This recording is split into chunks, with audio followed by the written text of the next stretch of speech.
பயிற்சி 4.3ல் இருக்க first sum கோடிட்ட இடங்களை நிரப்புக. 5000 ரூபாய்க்கு 12% ஆண்டு வட்டியில் 2 ஆண்டுகளுக்கு ஆண்டுக்கு ஒரு முறை வட்டி கணக்கிடப்பட்டால் கிடைக்கும் கூட்டு வட்டி என்னன்னு கேட்குறாங்க. 5000 ரூபாயில் 12% எவ்வளோன்னு கண்டுபிடிக்கணும். 5000 ரூபாய் இன்ட்டு 12/100, 20 கேன்சல், 50 × 12 600. ஃபஸ்ட்டு வருஷம் எவ்வளோ கிடைக்குது? 5000 + 600 5600. ரெண்டாவது வருஷம் வந்து என்ன பண்ணலாம்? 5600ல் 12% எவ்வளோன்னு கண்டுபிடிக்கணும். 5600 × 12/100, 20 கேன்சல், 56 × 12 672 ரூபா. அப்போ ரெண்டாவது வருஷம் எவ்வளோ கிடைக்குது? 5600 + 672 6272 ரூபா. சரியா? நமக்கு வந்து பிரின்சிபல் அமௌண்ட் எவ்வளோ? 5000 ரூபாய். ஆனால் கூட்டு வட்டி மூலமாக எவ்வளோ கிடைக்குது? 6272 ரூபாய் கிடைக்குது. அப்போ இதுலேருந்து மைனஸ் பண்ண நமக்கு வந்து எவ்வளோ கிடைக்கும்? 1272. அதான் நம்மளோட ஆன்சர், கூட்டு வட்டி. ஓகேவா? அடுத்தது 8000 ரூபாய்க்கு 10% ஆண்டு வட்டியில் ஒரு ஆண்டுக்கு அரையாண்டுக்கு ஒரு முறை வட்டி கணக்கிடப்பட்டால் கிடைக்கும் கூட்டு வட்டியானது. அரையாண்டு அப்படின்றக்காக அரையாண்டுக்கான formula A = P × 1 + R/200/2n. P = 8000 ரூபாய், R = 10%, N = 1. ஓகேவா? P வந்து என்னது? 8000 ரூபாய். 1 + R வந்து என்ன? 10/200, 2 × N வந்து என்னது? 1. ஓகேவா? இங்கே 200 200 + 10 210 210.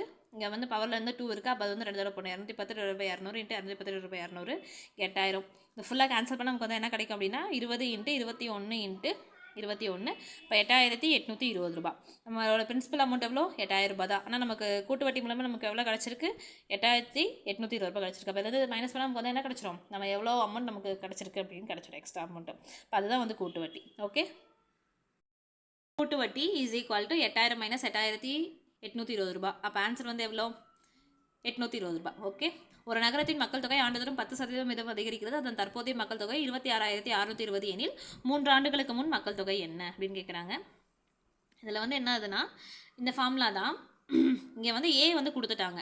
இப்போ பிரின்சிபல் அமௌண்ட் வந்து எவ்வளோன்னு கேட்குறாங்க. அமௌண்ட் கொடுத்துறாங்க, பிரின்சிபல் அமௌண்ட் வந்து எவ்வளோன்னு கேட்குறாங்க. ஓகேவா? இதுக்கு முன்னாடி எவ்வளோ இருந்திருக்கும்? இவ்வளோ இன்க்ரீஸ் ஆயிருக்கு. இதுக்கு முன்னாடி எவ்வளோ இருந்திருக்கும்? எத்தனை வருஷத்தில்? 3 வருஷத்தில். ரேட் ஆஃப் இன்ட்ரெஸ்ட் வந்து என்னது? 10%, N வந்து 3, பிரின்சிபல் அமௌண்ட் கண்டுபிடிக்கணும். அப்போ A = P × 1 + R/100/n. A வந்து என்னது? 26620 ரூபாய் = P வந்து என்னது? அதான் கண்டுபிடிக்கணும். 1 + 10/100 பவர் 3, 110/100 பவர் 3. இங்கே 110/100 3 தடவையாக 3 தடவை போட்டுக்கணும். இது அப்படியே இந்த சைட் போகுது. இந்த சைட் போணுச்சுன்னா என்ன ஆகும்?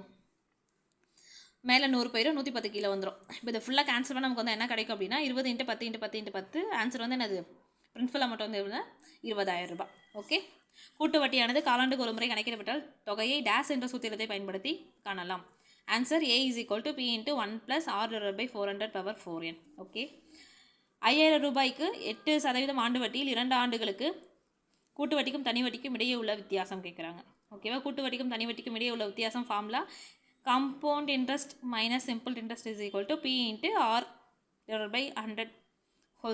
ஓகேவா? இதில் வந்து பிரின்சிபல் அமௌண்ட் எவ்வளோ? 5000 ரூபாய்.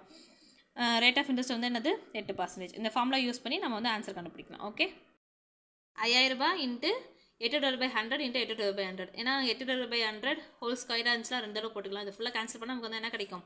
8 × 4 32. ஆன்சர் வந்து எவ்வளோ? 32. ஓகே.